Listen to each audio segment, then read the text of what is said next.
Alrighty, welcome to lecture 2.3, where we'll be focusing on the last type of hybridization that we're going to see in intro organic chemistry, which is the sp hybridization. And for now, we're going to focus on alkynes, which are the triple bonded carbons. So alkynes are going to be similar to alkenes with an interesting twist that we're going to introduce. But for now, to get started, we have our 2s and 2p orbitals of carbon once again. And we know that our carbon is going to want to make two bonds, one to hydrogen and one to the other carbon, using hybridized orbitals. Again, hybridized orbitals are the only orbitals involved in making sigma bonds. So with that in mind, we're now going to want to mix two orbitals. At this point, you might have noticed that the number of letters in the hybridization informs the number of orbitals that are mixed. And this is actually going to be part of my useful trick we're going to see in lecture 2.4. So for now, let's take these two orbitals and mix them. And what is that going to get us? Well, we've mixed our two orbitals. Now we have one s orbital and one p orbital, which means that we're going to have a 50-50 s character to p character ratio. The amount of s is equal to the amount of p. What this is going to lead to is the creation of two sp orbitals.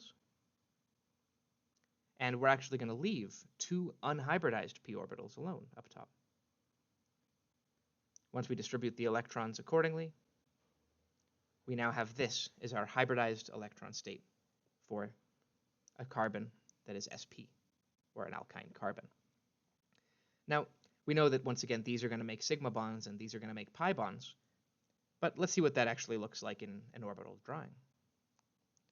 So with that base state, we know that the sigma bonds are going to be made. So let's use our carbon 1 here, that's what we'll use. And we'll say that it has two sp orbitals sticking out to its left and right. Each one has one electron. And let's deal with these bonds first. The first bond we're going to see is the bond to the hydrogen.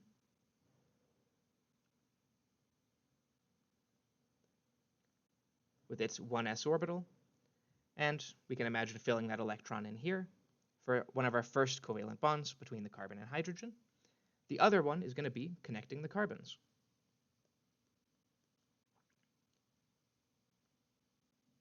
Now this other carbon is also sp, similar to the alkene.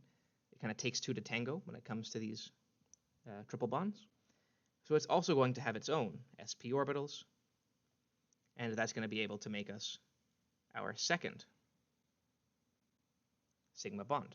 So here is a sigma bond to the carbon, and here is our sigma bond to the hydrogen.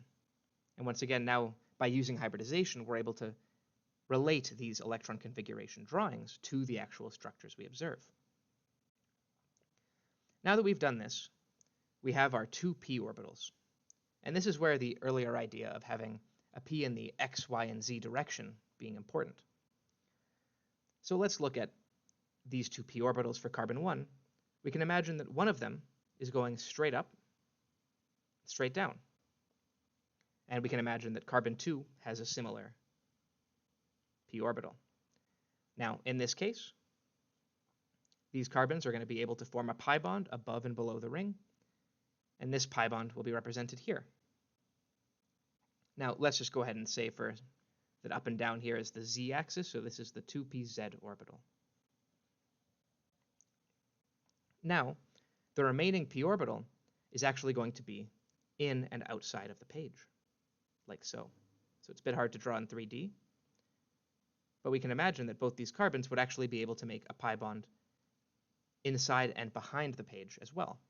And what this leads to is almost like a barrel of electrons surrounding an internal sigma bond. And you can imagine that that sigma bond is quite protected. You're going to have to break those pi bonds first if you want to get to that single bond. And so essentially what you have here is the interactions of two sets of unhybridized p orbitals, one making the purple pi bond here, and one making the red pi bond here. Once again, these pi bonds cannot rotate.